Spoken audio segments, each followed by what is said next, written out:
Welcome to Squeaky After Dark.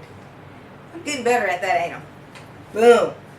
Okay, today's topic is decisions. How one decision can impact the rest of your life, or one decision can impact your whole life. Recently, my son and I were leaving out for school, and something told me to grab my keys. And I said, nah, my kid has his keys. Lo and behold, we're locked out of the house. I'm late getting to my appointment, and I have to wait till somebody let me back in who has a spare key to my house. You know how frustrated I was? And then you know how that turned into bad energy for the whole day? Just from one decision?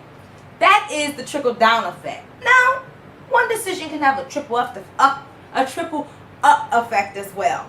Like for instance, a friend of mine asked me to come and take her apartment hunting. So she goes to look for an apartment, and the first apartment that we stopped at happens to be their apartment. They were only renting one, which they were going to give to somebody else, but they ended up giving to her, which she ended up picking the one with the window, and she's happy where she is now. So it's just funny how something told her in the back of her mind to get up and go look for apartment hunting, and it all just transpired in that one day. So it's funny how something can trickle up, or something could trickle down. Life as we know it is all based on decisions, whether good, bad, or indifferent. It's good to make decisions with God by your side, or somehow after you come out of that prayer closet, or just letting your conscience be your guide. Like my mother always say, it's better to be safe than to be sorry. It doesn't matter if you're making a small decision like, maybe I should stop and get gas station at this gas station, or maybe I'll make it down to the next gas station. You know how people got the no gas disease, where they don't like to get gas in their car, so they only put like a couple dollars in there. The next you know, they're running out of gas, and their car is acting up, then they don't have any gas, and they're stopping on the side of the road, and that just turns into a whole bunch of nonsense because they didn't listen to their first mind.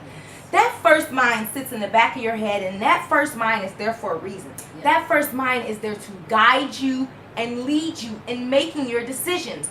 I personally believe that that guide that sits in the back of your head is connected with the universe and connected with God. And when they all come to agreement, they tell your mind to make a decision, and you should excel right when it tells you to make that decision. Now, whether it be a big decision like buying a house, a bad decision like getting a divorce, a horrible decision like getting an abortion, or any kind of decision like sin, that's cheating, lying, backbiting, fornicating, stealing, all the fun stuff that we like to do, it's always consequences and repercussions. Now, I'm not saying that consequences could be a bad consequence, because you can make a decision with that first hint in your mind, and it can be the best decision that you made. Like, you can be walking down the street and you don't have any money, and you can send to the universe, oh, I really need some money to get lunch at work. And just down that street you walk down have a $20 bill laying on the grass. Guess what? That was for you. And just because you made the decision that was connected with God and the universe, you got your reward. So you can make a bad decision and you can end up suffering, or you can make a good decision and you can end up reaping. And that's how life is about, reaping and suffering. Not saying that every time you make a good decision that life will be nothing but good, because we're all meant here to do a little bit of suffering, because suffering, I guess, could be good for you sometimes, because it teaches us lessons. And I said all that to say, life is about lessons and trials and tribulations and good and bad and indifferent decisions.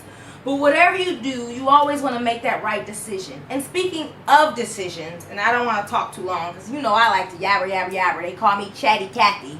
But anyways, you hope your decision is like trial and error for you. Some people will say, okay, I have $500. Do I want to go pay off these tickets for my driver's license to get back, or do I want to go get me some True Religion jeans and some new boots? Alright? I'll get these jeans, I'll get these new boots, I'll wear them, I'll be fancy, I'll be hot, everybody be checking me out, but boom, I ain't got no driver's license. So guess what? When the police stop me, I'm going to go to jail. Now I got to pay insurance fees, and now I got tickets, and I'm wanted and warned. Oh my God.